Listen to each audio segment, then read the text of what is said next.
దేశంలోనే వృద్ధ రాజకీయ నాయకుడు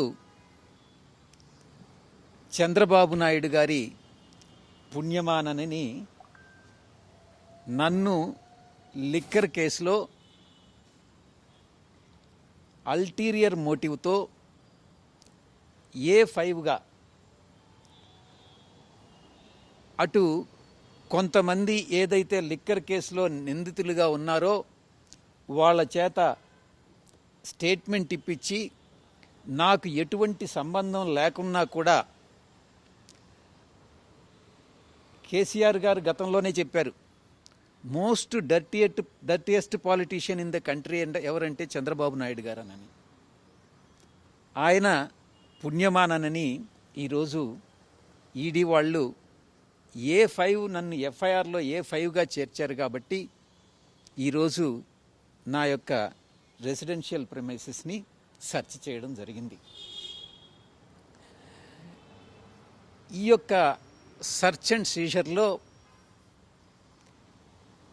ఏదో ఒక మేనస్క్రిప్ట్ తప్ప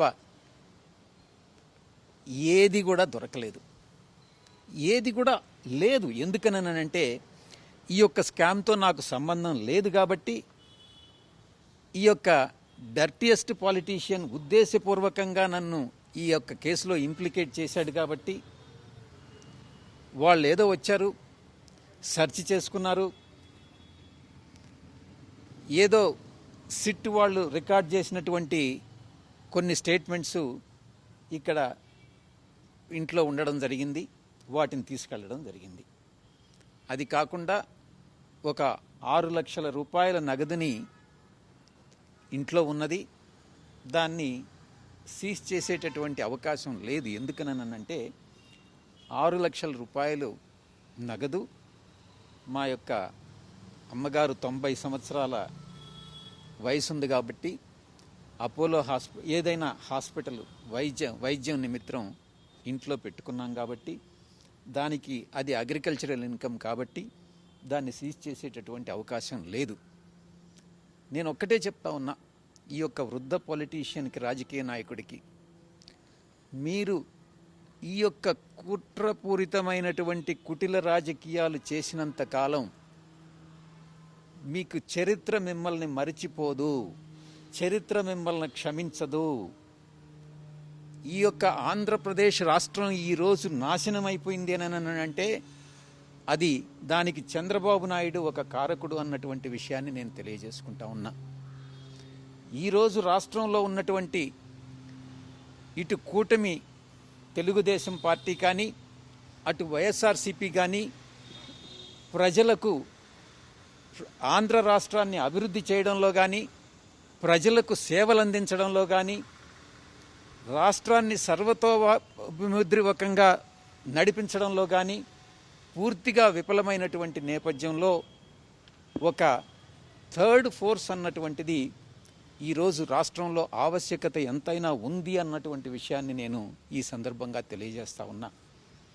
నేను ఒక్కటే చెప్తా ఉన్నా, చంద్రబాబు నాయుడు చేసేటటువంటి అకృత్యాలని, దుష్ట రాజకీయాలని, ఆయన సెట్ చేసేటటువంటి అన్వారెంటెడ్ ప్రెసిడెంట్స్ ఏదైతే ఉన్నాయో ఇవన్నీ కూడా భావితరాలకి చేటు చేస్తాయి. తప్పకుండా నేను ఒకటి చెప్తున్నాను, గతంలో కూడా చెప్పాను, ఈరోజు చెప్తున్నాను, నేనంటూ తిరిగి రాజకీయ రంగ ప్రవేశం చేస్తున్నాను, మీడియాలో ఎంటర్ అవుతున్నాను. చంద్రబాబు నాయుడిని డెఫినెట్గా ఎండగట్టి తీరుతాను.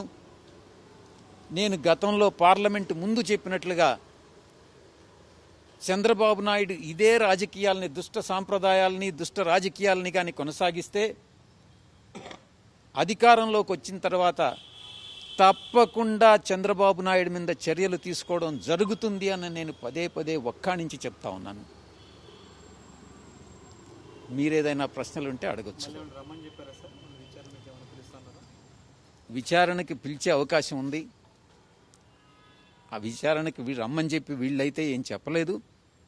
ఎందుకంటే A5గా FIRలో ఈ యొక్క వృద్ధ రాజకీయ నాయకుడు రకరకాలైనటువంటి ఆరోపణలు చేయించి నా పేరు ఇంక్లూడ్ చేశాడు కాబట్టి ఇంతకు ముందే ఆల్రెడీ పిలిచారు.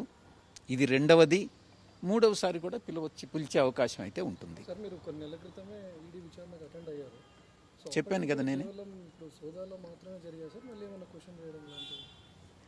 ఆ రోజు ఈడీ ముందు అటెండ్ అయిన తర్వాత ఈరోజు జరిగినటువంటి సర్చ్ కార్యక్రమం తప్ప మధ్యలో ఎక్కడా కూడా ఎటువంటి పిలుపు రాలేదు.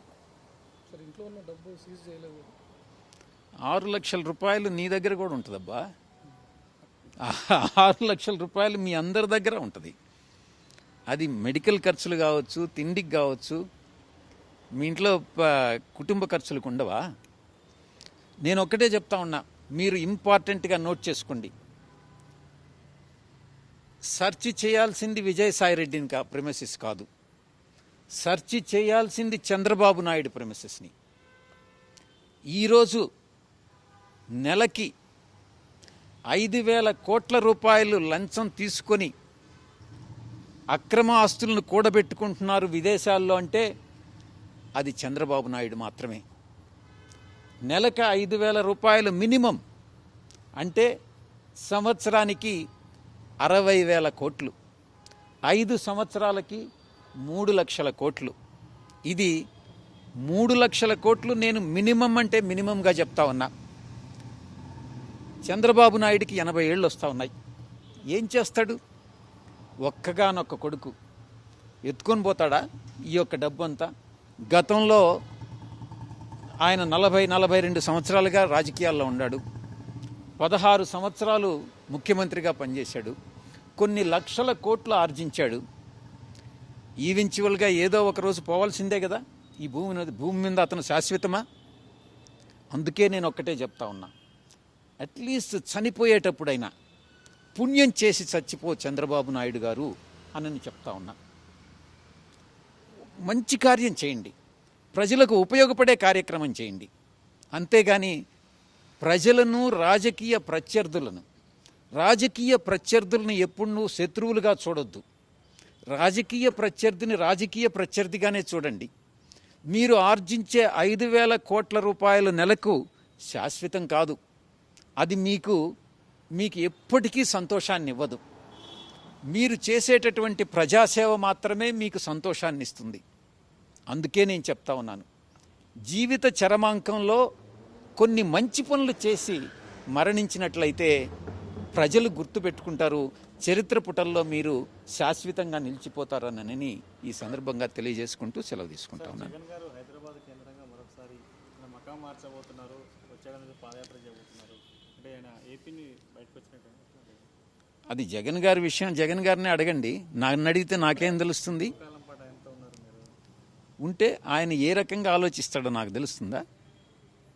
జగన్ గారి విషయం జగన్ గారిని అడగండి, చంద్రబాబు గారి విషయం చంద్రబాబు గారిని అడగండి. కానీ చంద్రబాబు గారి అవినీతిని అయితే నేను ఎండగడతానని అనేటటువంటి విషయం చెప్తా ఉన్నా.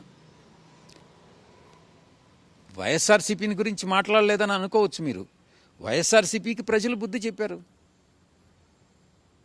ఒక గుణపాఠం నేర్పించారు. ఆ గుణపాఠం నేర్చుకొని వైఎస్ఆర్సీపీ తన తప్పుల్ని సరిదిద్దుకొని మళ్ళీ తిరిగి అధికారంలోకి రావాలి. అందుకే టీడీపీ వైఎస్ఆర్సీపీ రెండు దొందే, ఏ మాత్రం తేడా లేదు. థర్డ్ ఫోర్స్కు మాత్రమే ఈ యొక్క రాష్ట్రంలో ఒక వ్యాక్యూమ్ అన్నటువంటిది ఉంది అన్నటువంటిది ప్రజలు స్వాగతిస్తారన్నటువంటిది నా ఉద్దేశం.